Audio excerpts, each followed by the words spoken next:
നമസ്കാരം. Kerala public service commission വിദ്യാഭ്യാസ വകുപ്പിൽ കോളേജ് അസിസ്റ്റന്റ് തസ്തികയിലേക്ക് നിയമനത്തിനായി വിജ്ഞാപനം പുറപ്പെടുവിച്ചിരിക്കുന്നു. കാറ്റഗറി നമ്പർ 38/2026 ആയിട്ടാണ് ഈ വിജ്ഞാപനം പുറത്തിറങ്ങിയിരിക്കുന്നത്. നേരിട്ടുള്ള നിയമന രീതിയിലൂടെയാണ് ഈ തസ്തികയിലേക്കുള്ള നിയമനം നടത്തുക. സംസ്ഥാനത്തെ ഉയർന്ന വിദ്യാഭ്യാസ വകുപ്പിന്റെ കീഴിലുള്ള സർക്കാർ കോളേജുകളിൽ ഒഴിവുവരുന്ന തസ്തികയിലേക്കാണ് ഈ റാങ്ക് ലിസ്റ്റ് ഉപയോഗിക്കുക. അപേക്ഷ സമർപ്പിക്കുന്നതിന് മുമ്പ് ഉദ്യോഗാർത്ഥികൾ വിജ്ഞാപനത്തിൽ പറഞ്ഞിരിക്കുന്ന എല്ലാ നിബന്ധനകളും കൃത്യമായി വായിച്ച് മനസ്സിലാക്കേണ്ടത് അത്യാവശ്യമാണ്. ഈ റിക്രൂട്ട്മെന്റിന്റെ വിശദവിവരത്തിലോട്ട് കിടക്കും മുമ്പായിട്ട് ചാനലിൽ വീഡിയോ ആദ്യമായിട്ട് കാണുന്നവർ സബ്സ്ക്രൈബ് ചെയ്യുക. തൊട്ടടുത്ത് കാണുന്ന ബെല്ലൈക്കൺ അമർത്താനും മറക്കരുത്. കൂടാതെ ജോലി അന്വേഷിക്കുന്ന നിങ്ങളുടെ സുഹൃത്തുക്കളിലേക്ക് ഷെയർ എത്തിക്കുക. വീഡിയോക്ക് ലൈക്ക് ചെയ്ത് സപ്പോർട്ടും തരാം. ഈ റിക്രൂട്ട്മെന്റിന്റെ സാലറി സ്കെയിൽ വരുന്നത് 55,200 രൂപ മുതൽ 1,15,300 രൂപ വരെയാണ് തസ്തികയിലേക്ക് അനുവദിച്ചിരിക്കുന്നത്. നിലവിൽ ഈ വിജ്ഞാപനത്തിൽ ഒരു ഒഴിവ് മാത്രമാണ് റിപ്പോർട്ട് ചെയ്തിരിക്കുന്നത്. ഇത് സ്ത്രീകൾക്കായി മാത്രം സംവരണം ചെയ്തിട്ടുള്ള ഒഴിവാണ്. പട്ടികജാതി പട്ടികവർഗ വിഭാഗത്തിൽപ്പെട്ട വനിതകൾക്ക് ഈ ഒഴിവിലേക്ക് അപേക്ഷിക്കാൻ അവസരമുണ്ട്. സംവരണ വിഭാഗത്തിൽപ്പെട്ട ഉദ്യോഗാർത്ഥികൾക്ക് മാത്രമാണ് ഈ തസ്തികയിലേക്ക് അപേക്ഷിക്കാൻ കഴിയുക. ജനറൽ വിഭാഗത്തിലുള്ളവർക്ക് മറ്റ് സംവരണ വിഭാഗത്തിലുള്ളവർക്കും ഈ ഒഴിവിലേക്ക് അപേക്ഷിക്കാൻ സാധിക്കില്ല. ഇനി ഈ റിക്രൂട്ട്മെന്റിന്റെ പ്രായപരിധി കാണാം. പ്രായപരിധി സംബന്ധിച്ച നിബന്ധനകൾ കൃത്യമായി പാലിക്കേണ്ടതാണ്. 2/1/1976 1/1/2008 ഇടയിൽ ജനിച്ച വനിതകൾക്ക് മാത്രമേ ഈ തസ്തികയിലേക്ക് അപേക്ഷിക്കാൻ കഴിയൂ. അതായത് അപേക്ഷ സമർപ്പിക്കുന്ന തീയതി പ്രകാരം 18 വയസ്സ് പൂർത്തിയായിരിക്കുകയും 50 വയസ്സ് കുറയാതിരിക്കുകയും വേണം. പട്ടികജാതി പട്ടികവർഗ വിഭാഗത്തിൽപ്പെട്ട ഉദ്യോഗാർത്ഥികൾക്ക് കേരള സർക്കാർ ചട്ടപ്രകാരം നിലവിൽ അനുവദിച്ചിരിക്കുന്ന ഇളവുകൾ പ്രായപരിധിയിലും ബാധകമാണ്. പ്രായം കണക്കാക്കുന്നത് 1/7/2026 അടിസ്ഥാനമാക്കിയായിരിക്കും. ഇനി യോഗ്യതാ മാനദണ്ഡങ്ങൾ കാണാം. യോഗ്യതാ മാനദണ്ഡങ്ങൾ വളരെ വ്യക്തമായി വിജ്ഞാപനത്തിൽ നൽകിയിട്ടുണ്ട്. അംഗീകൃത സർവകലാശാലയിൽ നിന്നും ബിരുദം നേടിയിരിക്കണമെന്നതാണ് പ്രധാന യോഗ്യത. കൂടാതെ കമ്പ്യൂട്ടർ പരിജ്ഞാനം ഉണ്ടായിരിക്കണം. National council four technical education അംഗീകരിച്ച കമ്പ്യൂട്ടർ പരിശീലന കോഴ്സ് പാസ്സായിട്ടുണ്ടായിരിക്കുക. അല്ലെങ്കിൽ ബിരുദതലത്തിൽ കമ്പ്യൂട്ടർ ഒരു വിഷയമായി പഠിച്ചിട്ടുണ്ടായിരിക്കുക എന്നതാണ് കമ്പ്യൂട്ടർ യോഗ്യതയ്ക്കുള്ള നിബന്ധന. കൂടാതെ KS and SS part 2 rule 10 AB പ്രകാരമുള്ള യോഗ്യതയും ഉണ്ടായിരിക്കണം. ഇത് Kerala state and subordinate service റൂൾസിലെ ഒരു പ്രധാന നിബന്ധനയാണ്. യോഗ്യത സംബന്ധിച്ച സർട്ടിഫിക്കറ്റുകൾ അപേക്ഷ സമർപ്പിക്കുമ്പോൾ അപ്ലോഡ് ചെയ്യേണ്ടതില്ല. എന്നാൽ വെരിഫിക്കേഷൻ ഘട്ടത്തിൽ ഒറിജിനൽ സർട്ടിഫിക്കറ്റുകൾ ഹാജരാക്കേണ്ടതുണ്ട്. അപേക്ഷ സമർപ്പിക്കുന്ന രീതി പൂർണ്ണമായും ഓൺലൈനാണ്. ഉദ്യോഗാർത്ഥികൾക്ക് kerala.psc.government.in എന്ന കേരള പബ്ലിക് സർവീസ് കമ്മീഷന്റെ ഔദ്യോഗിക വെബ്സൈറ്റ് വഴി 1 ടൈം രജിസ്ട്രേഷൻ നടത്തിയിരിക്കണം.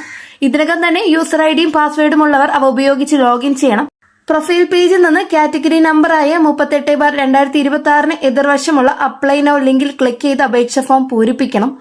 ഫോട്ടോ അപ്ലോഡ് ചെയ്യുമ്പോൾ കഴിഞ്ഞ 6 മാസത്തിനുള്ളിൽ എടുത്ത ഫോട്ടോ ആയിരിക്കണം. ഫോട്ടോയുടെ പേരും എടുത്ത തീയതിയും ഫോട്ടോയുടെ താഴെ രേഖപ്പെടുത്തിയിരിക്കണം. 2012 ജനുവരി 1 മുതൽ അപ്ലോഡ് ചെയ്ത ഫോട്ടോയ്ക്ക് 10 വർഷം വരെ കാലാവധിയുണ്ട്. പുതിയ ഫോട്ടോ അപ്ലോഡ് ചെയ്യുന്നവർ 6 മാസത്തിന് ശേഷം വീണ്ടും ഫോട്ടോ അപ്ലോഡ് ചെയ്യണം. അപേക്ഷയിൽ തെറ്റായ വിവരങ്ങൾ നൽകിയാൽ അത് നിയമ നടപടികൾക്ക് കാരണമാകും.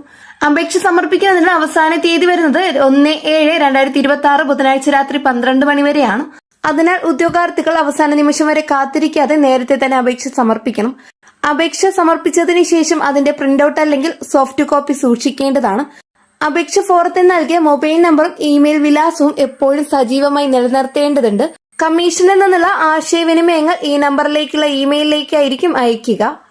എഴുത്തു പരീക്ഷ നടത്തുന്ന രീതി സംബന്ധിച്ച വിശദാംശങ്ങൾ പിന്നീട് കമ്മീഷൻ അറിയിക്കും.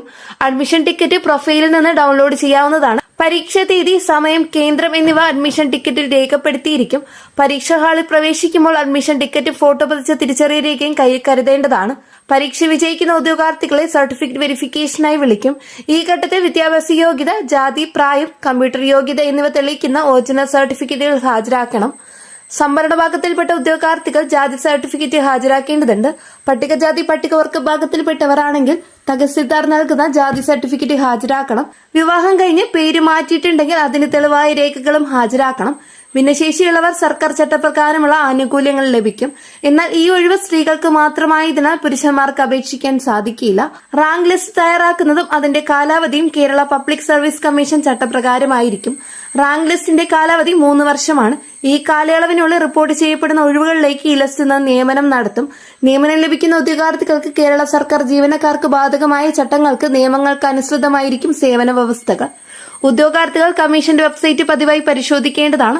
പരീക്ഷാ തീയതി, സർട്ടിഫിക്കറ്റ് വെരിഫിക്കേഷൻ തീയതി, റാങ്ക് ലിസ്റ്റ് പ്രസിദ്ധീകരിക്കൽ തുടങ്ങിയ വിവരങ്ങൾ എല്ലാം കമ്മീഷൻ വെബ്സൈറ്റ് വഴി അറിയിക്കും. മറ്റു മാധ്യമങ്ങളിൽ വരുന്ന വിവരങ്ങൾ ഔദ്യോഗികമായി കണക്കാക്കരുത്. കമ്മീഷന്റെ തീരുമാനം അന്തിമമായിരിക്കും. അപേക്ഷ സമർപ്പിക്കുന്നതുമായി ബന്ധപ്പെട്ട് എന്തെങ്കിലും സംശയമുണ്ടെങ്കിൽ കമ്മീഷന്റെ ഹെൽപ്പ് ഡെസ്കിൽ ബന്ധപ്പെടാവുന്നതാണ്. Kerala public service commission college assistant തസ്തികയിലേക്കുള്ള ഈ നിയമനം ഉയർന്ന വിദ്യാഭ്യാസ മേഖലയിൽ ജോലി ആഗ്രഹിക്കുന്ന വനിതാ ഉദ്യോഗാർത്ഥികൾക്ക് ഒരു മികച്ച അവസരമാണ്. വളരെ പ്രധാനപ്പെട്ട ഒരു ജോബ് അപ്ഡേറ്റ് ആണ് ഇന്നത്തെ വീഡിയോയിലൂടെ ഷെയർ ചെയ്തിട്ടുള്ളത്. വീഡിയോ നിങ്ങൾക്ക് തീർച്ചയായിട്ടും യൂസ്ഫുൾ ആയെന്ന് വിശ്വസിക്കുന്നു. വീഡിയോ ഉപകാരപ്പെട്ടെങ്കിൽ ചാനൽ സബ്സ്ക്രൈബ് ചെയ്യാനും തൊട്ടടുത്ത് കാണുന്ന ബെല്ലൈക്കൺ അമർത്താനും മറക്കരുത്. ഇനിയും ഇതുപോലുള്ള അപ്ഡേറ്റ്സ് ദിനപതി ചാനലിലൂടെ അപ്ലോഡ് ചെയ്യുന്നതായിരിക്കും. ജോലി അന്വേഷിക്കുന്ന നിങ്ങളുടെ സുഹൃത്തുക്കളേക്ക് ഷെയർ ചെയ്ത് എത്തിച്ചു കൊടുക്കാനും മറക്കരുത്. നെക്സ്റ്റ് അപ്ഡേറ്റ്സുമായിട്ട് വീണ്ടും പുതിയൊരു വീഡിയോ കാണാം. എല്ലാവർക്കും നന്ദി, നമസ്കാരം.